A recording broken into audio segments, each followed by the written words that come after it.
Hey everybody, my name is Brooke McLaughlin, and I am the co-author of Hope for the Weary Mom, Where God Meets You in Your Mess. And you are joining us for week 2 of our book study, and I just want to say welcome, and I'm so glad you're here. The question that Megan asked me to answer for today was to share 5 areas of my greatest weaknesses. So I'm going to give them to you just straight up, and then I'm going to talk to you a little bit about why chapter 2 is one of my favorite chapters. So my 5 areas of greatest weakness are patience, laundry, organization, exercise and eating healthy, and devotion time and Bible time with my boys. Those are my 5 areas of greatest struggle in my life. So let's talk a little bit about chapter 2. Maybe you guys can laugh and enjoy the fact that I have some of the same struggles that you do. Like a lot of moms, I started out with very, very high goals for raising godly men. You all may know that I have 2 sons, a 7-year-old and a 5-year-old. And when I started out this whole boy mom gig, I had these grand and lofty aspirations for raising godly men. And the fact of the matter is that it only took me a few months of having 2 boys to realize that I did not have what it took to do a good job of it. Now, I want you to know that I absolutely loved writing chapter 2. Number 1, because it's a funny story of a mom hitting rock bottom. A lot of you have written to us and said that you just laughed and laughed about the fact that this sweet little Southern girl called up her husband on a really, really bad day and begged him to bring her beer and cigarettes, and he brought her a Coke and dark chocolate. But that is truly what happened to me. I hit rock bottom, and that was the day that I knew it. I look back now, almost 5 years later, and it was really funny, but it wasn't so funny at the time, I'll be honest.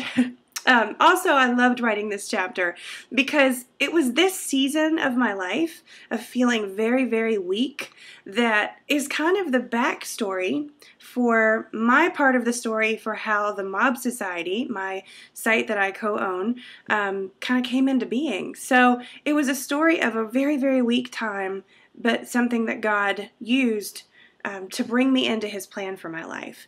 And so the point that I'd like to make today and that I'd like for you to ponder is this.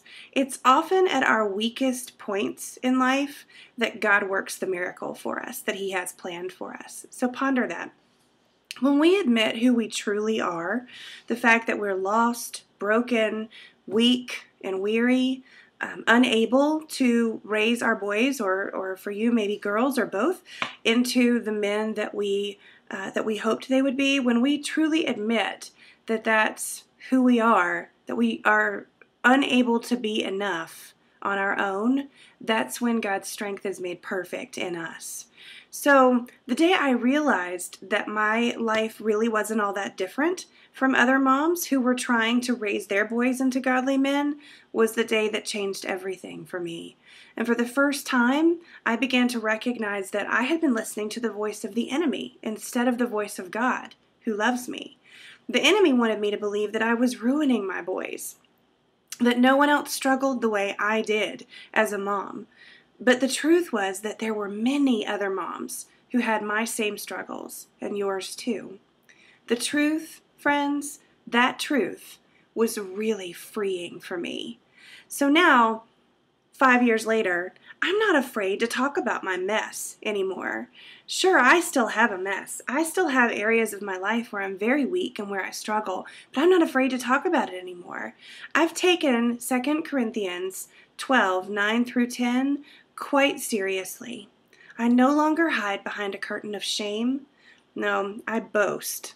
I boast all the more gladly of my weaknesses, so that the power of Christ may rest upon me. And that's what that verse says. Boast in your weaknesses so that you can have the power of Christ. It's when we're hiding, when we're afraid and ashamed to tell people how we feel and what we're going through, that's when the enemy has power over us. But when we let that go, when we step out from behind the curtain and say, this is who I am in all my glory and all my lack of glory, that's when God's glory can come down and give us the strength that we need to be the kind of moms that He always wanted us to be. So I want to encourage you in that today, moms, because in our weaknesses, He is strong.